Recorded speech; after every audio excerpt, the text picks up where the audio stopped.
Maître Samuel Tonda Bemba Kabouya n'était pas encore à la sommité, allais-je dire, du ministère des Droits Humains congolais. C'était la prime abord. Soit on peut aussi dire que que tout le monde était triste. Mais aujourd'hui, avec Maître Samuel Mbemba, nous avons compris que la Constitution congolaise, on parle aussi, comme dans le chapitre 1er, le titre 2, le titre 2e, de droits humains, de liberté fondamentale et de devoirs du citoyen de l'État. Quand vous allez ouvrir la Constitution, vous lisez le chapitre 1er, le devoir civil, les droits civils, allais-je dire, et politiques, dans l'article 11, 12. Suivons, nous tous, la lecture, et nous allons comprendre que Maître Samuel est la signification de ces alinéas. Un grand merci et un encouragement à Maître Samuel Mbemba pour le travail acharné, parce que le Congo a besoin de vous. Aujourd'hui, je me rends compte que c'est vous aussi, la sentinelle debout. Vous êtes toujours derrière le peuple congolais pour prendre l'air déshydratat, les ramener au prix des ayants droit afin de trouver une solution adéquate. Je reviens avec Tata Denis Golf Kalala. Tata Denis Golf Kalala. Est-ce que Bikeba Kongomani va se péler à la Malobolobak? Est-ce que bien? Le colo qui va s'appeler à Malobolobaka et Sengeli Makambo Peyo Koloba et Zalamaramba Boanya Mukolo Alelo. To beti li solo en parlant de la sécurité, vous allez couper sa passi. Bakulu na bisika nyonso. Ba bengi ngai na lembi tata mokengi le Sengeli tout ça nini pour que tous la solution na likamboyo. Combien de ba généraux ba leki na ville province à Kinshasa? Kulu négocie la tête. To beti li solo akasongo. To beti li solo ya oyokuna et l'autre zo beti li solo ya le sous-commissaire des divisionnaires Monamboka Kanto. Mais on sent comme si que pas si iki continuer kaka. Bazola na biso en direct. Likambo ezali to proposé parce que la sentinelle debout tata mokengeli musala na ezali ya toye to beta jale lote. Au moins na otcho le Maître Samuel, c'est parce que musala go sala makitoko. Mutune tunamaki pa kulutunanga Israël mutombo boso na politique, je salue en passant. A tout le monde na zolo baboyabi na gouvernement soumino à deux. Ba ministre nino basali musala kitoko. Je me suis porté garant de parler de Maître Samuel Mbemba. C'est lui qui est le ministre de droits humains congolais. C'est là qu'on peut se maloba. Pour Nanini, parce que le loba congolais va se rendre compte que soko simbié na nzoto, au bétier fimunde na moni de korebo, a pessin de la babeta de konabisomo qu'on va revenir sur cette question-là, a expliqué par de Israël, to monique avocat naïe azalaki reçu na bureau à Maître Samuel Mbemba. Tomoni likambo esalimi na kati ya zando ya munene na biso na Kisasa ba pesinze là et pas ndenge makambo ko parce que nous avons des photos ce qui réalisation ko zanango ba kocha ce qui ezalite to luka yango tomoni bilili oyo baja ya hôtel de ville ezopesa pasi pesodi bazana musala ko kanga kongomani te atako atandi biloko na balabala ba betie fimbu mais kasi ndenge ekolobama neti ya pesinze là parce que bat batandi biloko na nzela ba beta mafimbu tokozongi pa ina yo opesa biso proposition parce que awa ipa tata mokengeli et monsieur bakongomani banso lisolo za la kaya ko beta te to beti lisolo to longoli bayo esengeli ko longola to proposer maya ko sala pour que to trouver une solution adéquate motune zali proposition ni esengeli to za na yango pour qu'insécurité est là oyo mwana mboka de Nigolf esengeli apesa to so solisa na biso nyonso mbale ana plateau yo tali caméra na bona insécurité et si la ville na biso Kinshasa esengeli d'abord mon mboka Jacques Chabani, notre ministre il y avait PM intérieur affaires coutumières yemoko nde chef il y a la police et puis mon général Kanto un homme bien un général responsable. Mais que nous sommes aussi là, papa. Nazo loba, bazui ba mesure papa. Topé sa bangota. Non, tala papa. Ngana flat. Écoute. Nazo risque ko na domaine ba flatter pamba. Nazo loba ngana flatter mutute pona lia ke pa mutute na lia ka onzamba pesa ngai. nazala derrière mutu mais couloir aussi lingo bando fungona eza couloir mabe na lingi na loba bien que non mutu azawana kiti wana eza vide te o proposer nini mwana mboka didi na proposer boy ah tokei omoni likambo oyo etali bakuluna vraiment il faut te mettre fin na likambo oyo te mettre fin na likambo oyo parce que bakuluna bakomi partout j'ai dit oyo un receveur kuluna mama amemi biloko ne na nzoto na koti na transport normal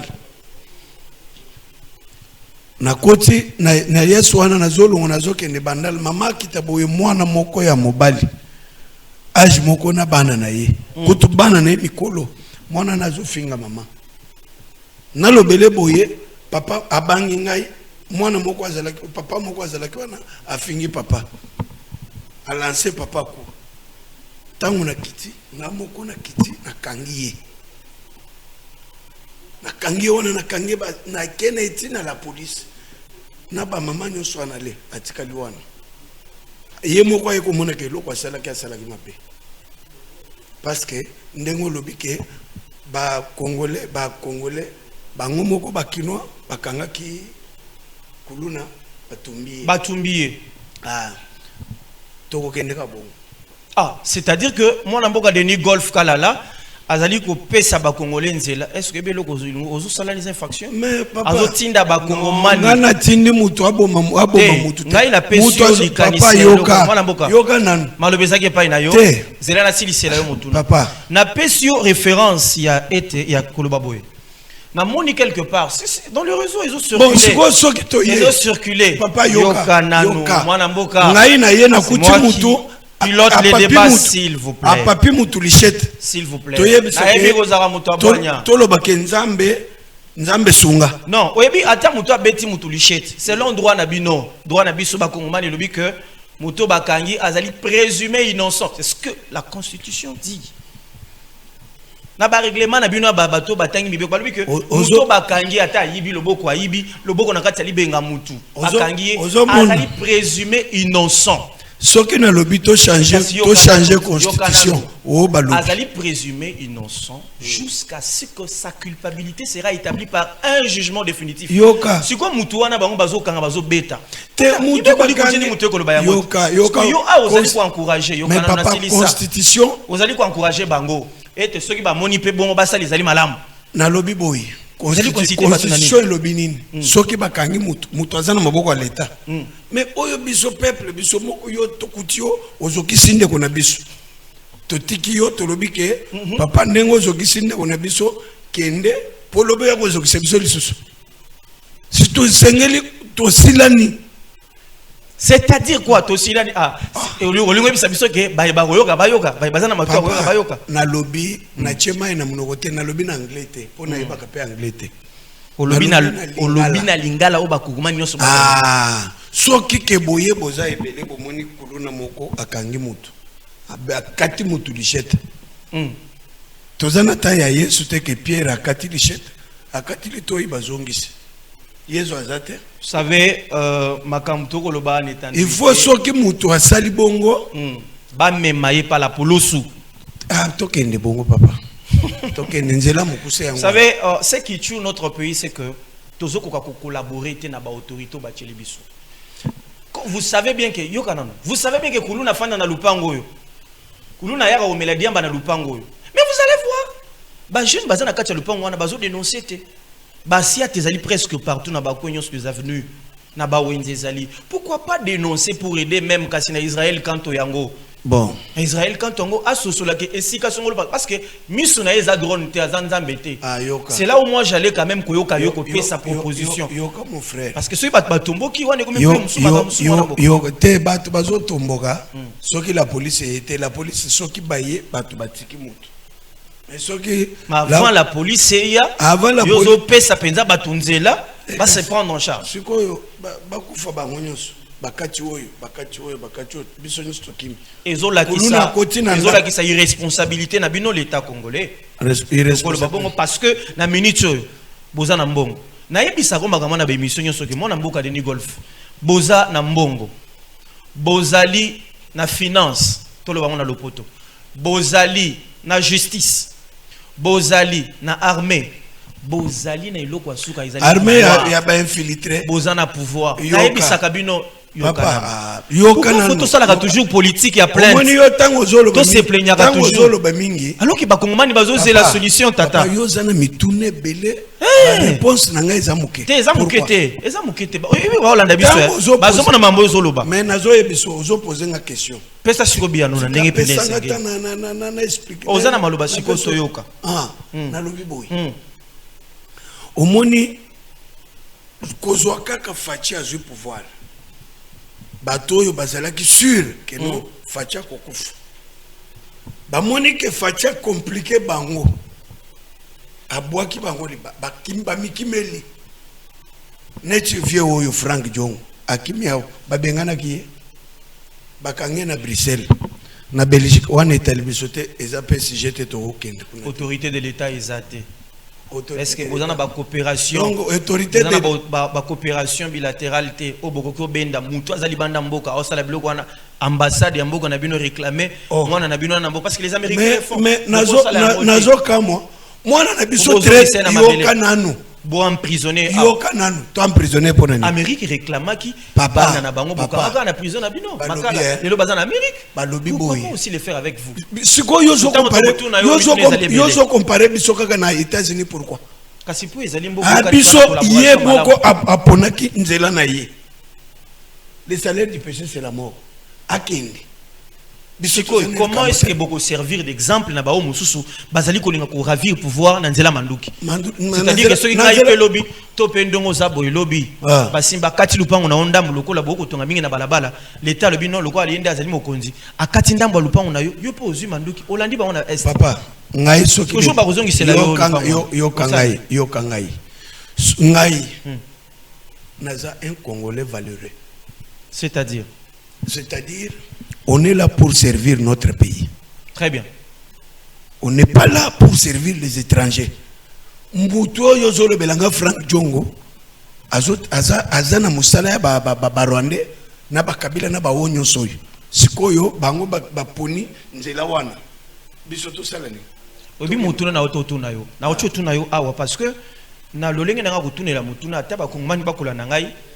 Je pose la question en narrant la question pour nous faire comprendre yo contenu la question nanga. La pesi bandaki na question pour que même utozola ndanda ko comprendre sans ça mutuno na tunu yo. Vous avez tout. Vous avez la primauté. Bino awa gouvernement za na maboko na bino. Gouvernement za na maboko na bino. Gouvernement sumino 1. Le gouvernement sumino 2. Mon amboka. Pourquoi vous vous plaignez toujours alors que vous devez agir? Insécurité. Tant on peut aller sur l'insécurité, et ça blague, hein? Parce que même si bah, investisseur, il faut pas Taliban il faut pas la bien sécuriser. Boni bakuya, bakuluna bazali partout. Investisseur ni ya onde maya ko investir na mboka, bipa yo kuluna azali kolinga kotikate. Solution bo pesa nde mutuna na tunyo, bo pesa ya noter jusque là. Au moni kuluna, kuluna ezali eloko muke. Webi ke bakunu bokanga ka soto kuti libanda to kutaka bango bazongi déjà. Nazoloba. Nalobi boye. Wana ezali likambo muke. Likambo kuluna ezali je muke kaka ya basali boye kuluna esili. Vous comprenez? Likambo kuluna eza gravité. Likambo kuluna ezali gravité. Ezali je muke faut basala bongo esili. Parce que naebi ke avec cet homme là de Kantou, général Kantou, on va y arriver. C'est-à-dire qu'on doit faire confiance à l'État congolais. Oui. On doit faire confiance à l'État congolais et dénoncer tous ces commanditeurs de parce que il y a aussi l'État congolais wana. Ou bazali complice. Oui, bazali complice. Mais ko dénoncer bango ko kanga bango. Papa, nazoloba boyeba kité que tozo kanga batu, to bandi ko kanga batu.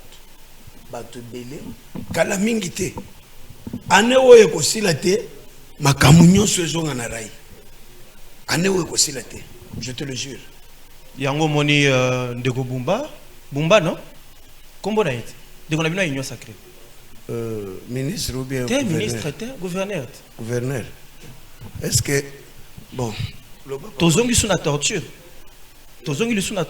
na lobby boye Parce que où tu as photo, Soki- réalisateur, je demanderai à Montréal de pouvoir un peu balancer encore cette photo, cette image. Vous allez remarquer, parce que c'est en pleine ville. C'est en pleine ville. Regardez. Ozomona. Yumoko Zomona. Bon, au moninga soki nazalaki place oyo. Au moninga bazo beta wana. Makamusu le ma place wana. Na ebi dans la sans chaud. Ah, makamusu parce que aza congolais aza na plein droit. Soki azoteka na nzela. Boko tse bango na zanto kasi. Bosi sa zanto. Zando, nyo se zo la responsabilité na bino. Papa, biso tozolo baki, biso tozalaka ba opposant. C'est-à-dire opposant au pouvoir. Yoka. Il y a biso pouvoir. Soki muninga sali mabeto côté l'été. Mon gouverneur Daniel Bumba, avec tout le respect que je te dois, Batouo Yoche, Batouane, vraiment, Baye pour torturer les Congolais, les Kinois. Est-ce que, bon, Nagoye Soboui, mon gouverneur, au sali mauvais choix, na Batouno Yoche ya transport, na Batouno Yoche ya Niniwana. Très bien. Mauvais choix. Et puis, tant que vous recrutez bateau, est-ce que vous pensez que vous formation? C'est ça le problème. Vous formez c'est ça le problème. Vous avez bateau, tant que moi na tata moi si moi na yaboy, net jour moko. Nazo ya ao na place au wapi ao na Cardinal Malula na Sayo na Kuti garçon moko aye ache chapeau casque na bangwa na kitisi ngona se. Na yebiso ke bakangi garçon wana. Allez yaka. On dirait ceux qui mutoye bayaka nano. Bonjour monsieur. Est-ce que vous yebi ke casque wana ezali pona sécurité na yo? Pourquoi ko lata na mutute? Lata yango soko latite toko kanga yo. Mais bango baza bongo te. Bayebo moto na vitesse, bayebakangi moto brutal. Donc baza sa manière. Bakangi mutu wana ngana ye na ebiso mon papa c'est quoi oyo zanani na ebiso monsieur tant on a se présenté na bimisi carte na ngai ya inspecteur na moni batutu basongi ngana ebiso bango ke na ko benga divisionnaire na bino pona nini po yoko longo musala parce que vous ne travaillez pas bien toke kuna tovandi babandi na ebiso bango ke bon libérer moi mbalo asale loko Tokomina Souka, vous n'avez que 30 secondes pour en reçuer ça. Pour le Bela Bumba, par rapport il y a traitement cruel wana. Nazo loba. Zota la caméra mon abord. Tokomi 30 secondes. Mon gouverneur Bumba, avec tout le respect que je te dois, bon revoir Batouana. Bon revoir Batouana parce que ce que Batouana bazo sala ezamabe. Na koyebisa batu. Président ebisa ki batuke soki bakangi bino pona suki bobunda. Bobunda te bokanga pe bango sikoyo soki bino bozo continuer bongo ngai na koyebisa peuple congolais que soki omoni bazo beta moninga asali eloko te botelema. Très bien, mon amour Denis Golf, nous sommes pratiquement arrivés à la fin. Nous sommes arrivés à la fin. Merci pour votre présence dans l'émission Tata Mokengeli. Tosingi Nabino, à chaque moment, Tokozala en direct. Mi numéro est Aliwana. Quand vous avez vos suggestions, vous avez à contraindre, vous voulez avoir le droit de réponse. En tout cas, numéro est Aliwana, vous nous écrivez. La numéro est Ali na bande filante. Boko comme la bisto. Tokozala avec vous, Awa Ezali, la chaîne Nabino Bolinga, Mingi Mingi.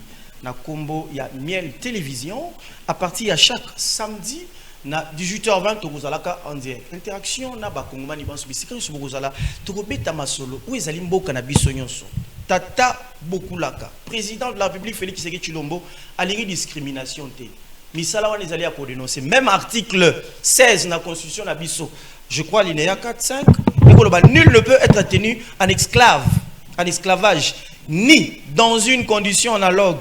Nul ne peut être soumis à un traitement cruel, inhumain ou dégradant. Mon amboka, Bumba. En tout cas, il s'engage quand même au salam, n'est s'engage. Et zali popé sa passe. Topé si l'on y a bagno pas au salam, kitoko. En tout cas, biso tozali pour nous dénoncer. Ceux qui bomoni que marambe au tambo la kitoko te, nous sommes là pour travailler parce qu'on aime le dire que nous sommes derrière le peuple congolais pour prendre l'air déshydratat et les ramener auprès des ayants droit afin de trouver une solution adéquate. Je ne peux pas quand même finir cette émission sans vouloir m'acquitter de cette lourde responsabilité. Vous savez, ce qui fait notre force, c'est là où nous nous cachons, la spiritualité positive.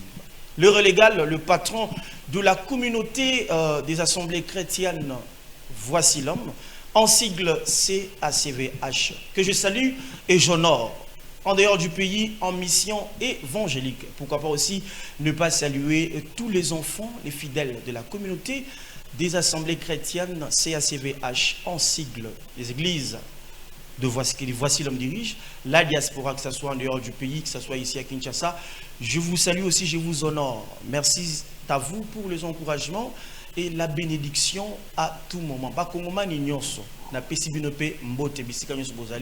Rediffusion chaque jeudi à 14h20, lundi à 7h30, samedi à 18h30, Tokozala en direct. Batou Bazali et Belé, porte Ezali Polele. Tata Mokengeli est toujours debout. J'aime dire que nous avons plusieurs sentinelles. Ma voix, la sentinelle debout, c'est Jean-Paul Boukassa Mbouyi, Tata Mokengeli, toujours derrière le peuple congolais pour prendre leurs déshydratats et les ramener auprès des ayants droit afin de trouver une solution adéquate. Vous vous abonnez aussi sur ST Télévision, vous aurez l'exclusivité de tous nos numéros possibles. Prochaine diffusion, même heure, avec d'autres invités, c'est parti.